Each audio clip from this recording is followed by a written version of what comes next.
Araw-araw niyang sinasanay ang paggamit niya ng kanyang Shikigami at dahil mahalaga ang papel sa mundong ito ay mga dahon ang ginagawa niyang mga talisman. Habang nagsasanay siya ay dumating dito si Glay na mainit palagi ang dugo sa kanya. Nagkaroon sila ng sagutan at nang susuntukin na siya nito ay bigla itong inatake ng mga uwak. Dumating dito ang panganay nila na si Luft para itaboy ang mga uwak ng mga Shikigami pala ni Seika. Dahil anak siya sa labas ay hindi nagdidiwang ang kanilang pamilya tuwing sumasapit ang kanyang kaarawan. Isang araw ay iniabot ng kasambahay nila na si Yifa ang kanyang jacket na nakita nito sa labas. Naisip kaagad ni Seika si Glay na siyang may kagagawan nito. Napadaan dito si Glay na may mga sinasabi na namang hindi magaganda sa kanya. Dumating dito ang ama nila kasama si Luft at pinasama si Glay para magsanay. Nakiusap si Seika kung pwede din umano siyang sumama at pinayagan naman siya ng kanilang ama. Matapos ipakita nila Luft at Glay ang kanika nilang mahika ay pinasubok ni Glay si Seika para umano makita din ng kanilang ama kung ano ang magagawa niya. Pumayag naman dito si Seika at kahit wala siyang magical power ay may ideya na siya kung ano ang kanyang gagawin.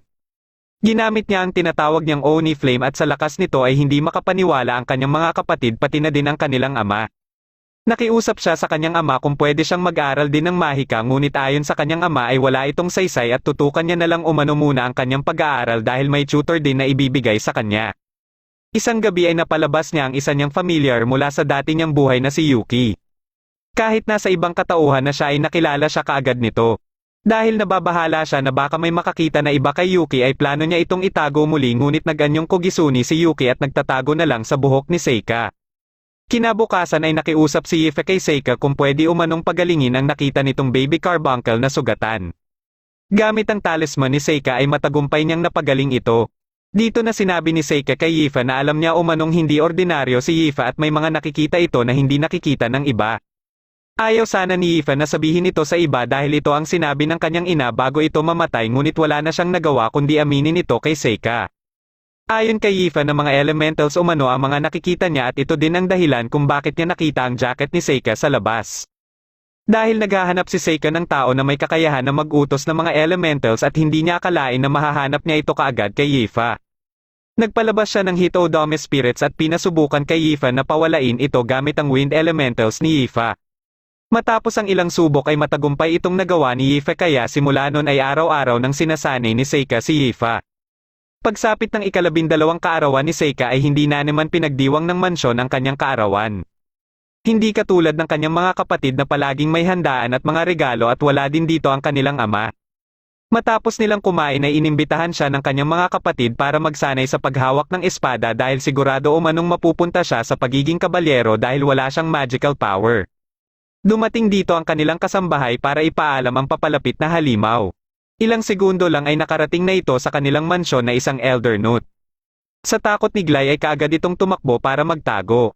Habang si Seika naman ay mabilis na lumabas ng bahay para kalabanin ito. Pagkalabas nila Luft ay kasalukuyan na itong nilalabanan ni Seika. Gamit ang Poison Oni Flame ni Seika ay kaagad na namatay ang halimaw. Namangha ang lahat sa ipinakita ni Seika pati na din ng kanyang ama na kararating lang. Dahil sa ginawa ni Seika ay ipinaghanda siya ng mansyon para sa kanyang kaarawan. Balak ng kanyang ama na bigyan din siya ng gantimpala at dito na hiniling ni Seika na payagan siya na mag-aral sa Lodenia Magic Academy. Pumayag dito ang kanyang ama ngunit hindi niya umano pwedeng gamitin ang posisyon nito bilang isang konti at kailangan niyang ipasa ang pagsusulit sa academy para makapag-enroll dito. Hiniling din ni Seika na kung pwede ay isama din niya si Yifa papunta sa academy. Dahil sa kakayahan ni Yifa na kumontrol ng elementals ay alam ni Seika na malaki ang maitutulong nito sa kanya. Hindi pumayag ang kanyang ama dahil wala umanong magical talent si Yifa. Kaya para mapapayag ito ay ipinakita ni Seika ang kayang gawin ni Yifa. Matapos ipakita ang kakayahan ni Yifa ay pumayag na dito ang kanyang ama ngunit hindi sumang-ayon si Glay dahil siya umano dapat ang mag-aaral sa Magic Academy. Dahil sa tradisyon ng kanilang pamilya na hindi pwede na pareho ang tatahakin ng magkapatid ay nagdesisyon ang kanilang ama na si Glay na lang ang ipapadala para maging kabalyero. Dito na hinamon ni Glay si Seika sa isang duelo at ang mananalo umano ang siyang mag-aaral sa academy. Pumayag dito si Seika at ayon sa kanilang ama ay isasagawa ang duelo kinabukasan ng tanghali. Habang nasa silid na si Seika ay pinuntahan siya ni Luft para ibigay ang regalo nito para sa kanyang kaarawan. Nakiusap din ito na huwag masyadong saktan si Glay sa kanilang duelo.